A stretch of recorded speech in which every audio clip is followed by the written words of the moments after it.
Are you planning a trip to Glacier National Park? Well, you're in the right place because in today's video, I'm going to be sharing with you 5 things you should know before visiting the crown of the continent. I was born and raised just outside of Glacier National Park. This is my current home base, and I want to share some local insights with you that'll help you optimize your travel experience. But before I get into it, opening sequence.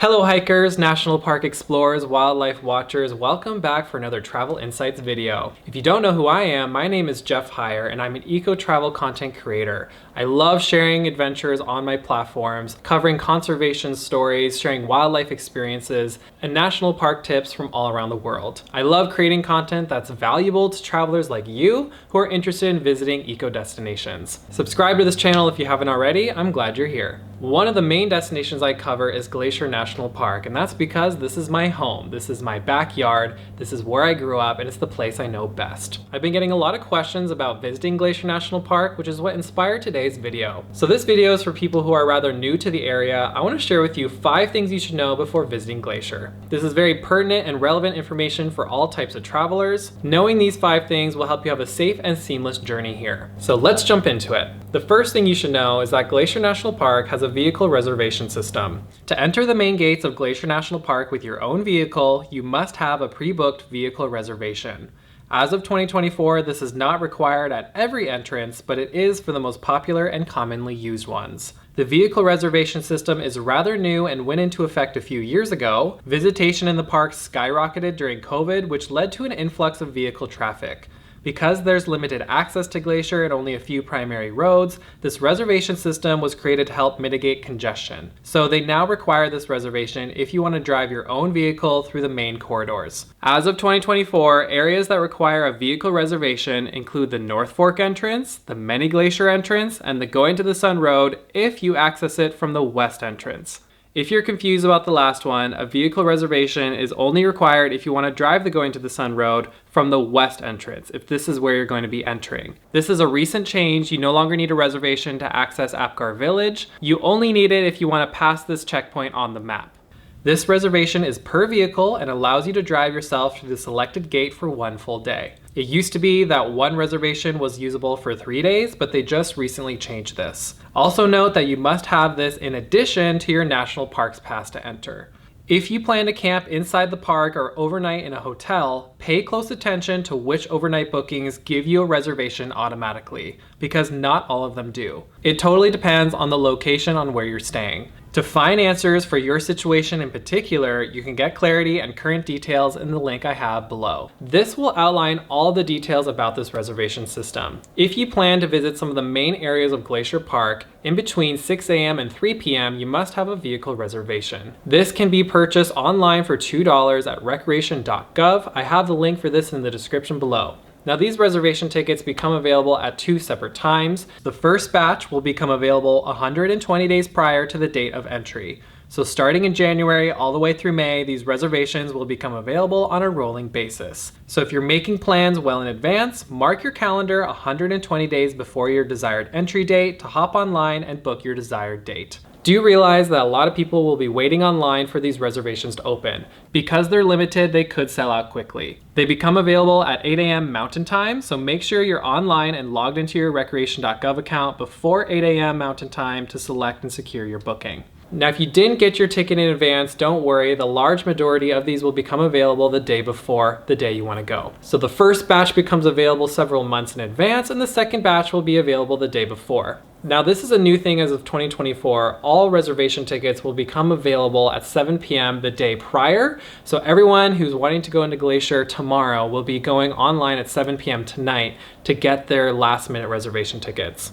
Now, although some dates are more competitive than others, I've personally never had any issues getting a reservation for the date I want. It's been a pretty straightforward, seamless experience. It's very well organized and structured online. Do note that if you're unsuccessful at getting a reservation ticket for any reason, there are some ways around it. There are other ways you can get to where you need to be. Firstly, the reservation system is only required if you enter from 6 a.m. to 3 p.m. So if you want, you could just enter the park before or after that time. Another option is to take one of the free shuttles. These will pick you up outside of the reservation zones and take you into the park without any need for a reservation. I'll talk more about this later in the video. Another option is you can enter through one of the gates that don't require this reservation at all. If you want to get to some of the most popular spots on the Going to the Sun Road during the busiest times of day, you can get on the road from the east side of the park via the St. Mary entrance. In the year 2023, it was required to have a vehicle reservation for every single entrance of Glacier. As of 2024, the year I'm making this video, only 3 entrances require it. That was a very quick rundown on what that's all about. Let's move on to the second thing you should know. The second thing you should know about Glacier is that there's 4 very different sections of the park that are completely unique and unrelated to each other. They are not connected by road, and you want to focus just on one of these sections per day. I would not advise visiting more than one of them in a single day. They're quite far apart from each other. They offer completely different experiences. The environments are different, and that's because Glacier National Park is a huge place to explore. So the first section is the most popular. This is the main place people go. If you only had one day in Glacier Park, this is probably where you're going to be heading. This is most commonly known as West Glacier, or the Going to the Sun Road portion of the park.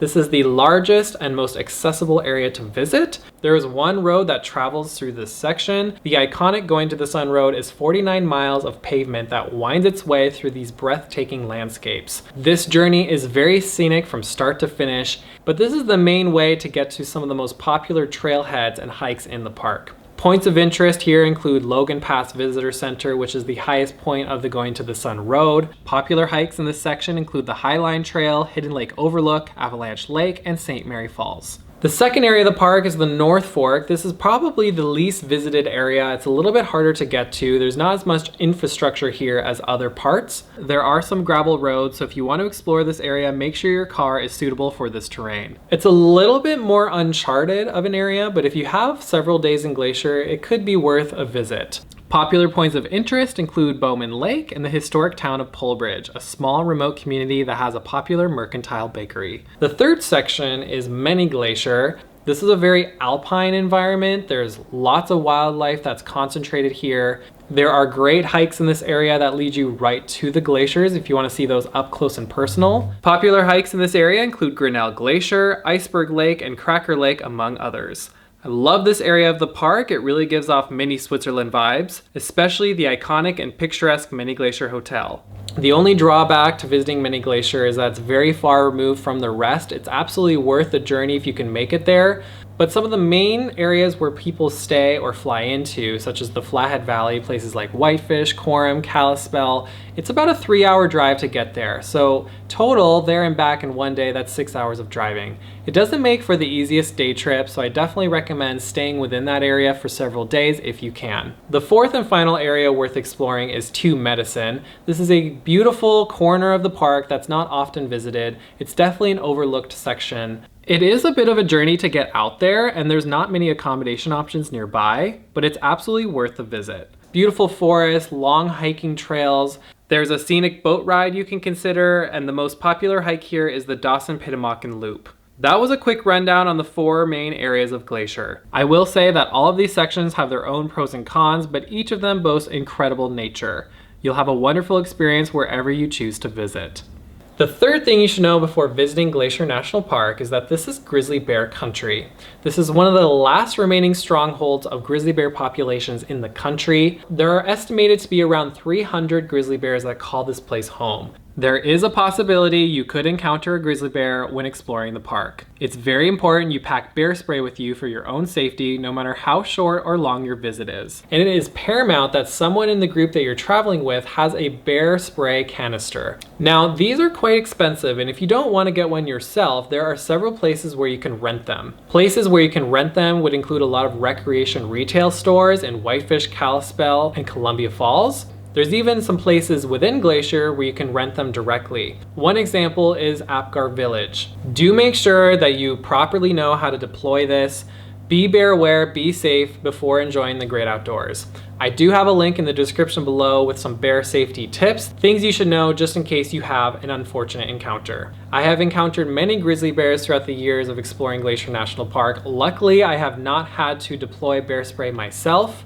Knock on wood, but that does not mean it won't happen. The fourth thing you should know is that there is a free shuttle system in Glacier Park. This is a very convenient thing to use. It's completely free of charge, and if you use it, you won't have to worry about parking. Parking is very limited, and finding parking spots here can sometimes be a huge headache. When there's parking overflow, I always see people ignore the no parking signs and park their cars along the Going to the Sun road. They always get slammed with tickets, so don't think you'll avoid getting one yourself. For this reason and many more, it's a lot easier if you can use the shuttle when you can. As mentioned earlier, another perk of using the shuttle is that you don't need a vehicle reservation for the west entrance of Glacier. You can drive in, park your car at Apgar, and hop on the shuttle that will take you up the Going to the Sun road. The shuttles run from 7 a.m. to 7 p.m., sometimes even later depending on which stop and direction you need. If you want specifics on this, I have a link in the description below that will detail all things shuttles.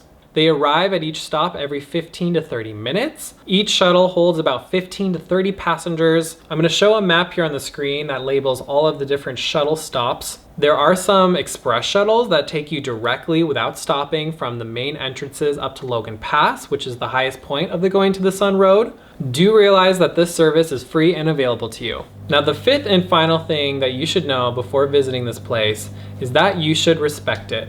This park has experienced increased visitation over the years. It used to be unheard of that 1 million people would be visiting this place in the summer season, but now that is an annual occurrence. This increase in tourism has added a lot of pressure on the ecosystem, the park system, and everything involved with the operations of this park. Because there are so many people now visiting Glacier, it is crucial that you do your part in preserving it.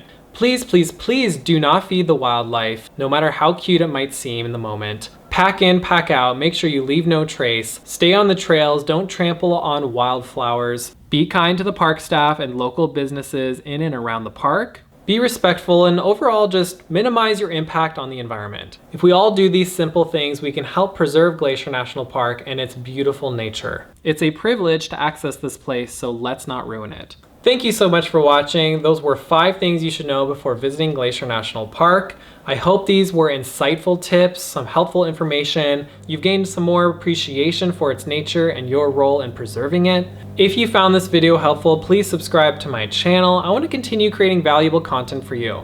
If you want to explore more content on Glacier National Park, I invite you to check out more videos on my channel. I have a Glacier National Park playlist where I share hike reviews, camping vlogs, and more insight videos. And the fun doesn't stop there. I also cover Yellowstone, Grand Teton National Park experiences all around the world. Thank you so much for watching, and look out for me on the trails. Say hi if you see me. I'll see you next time.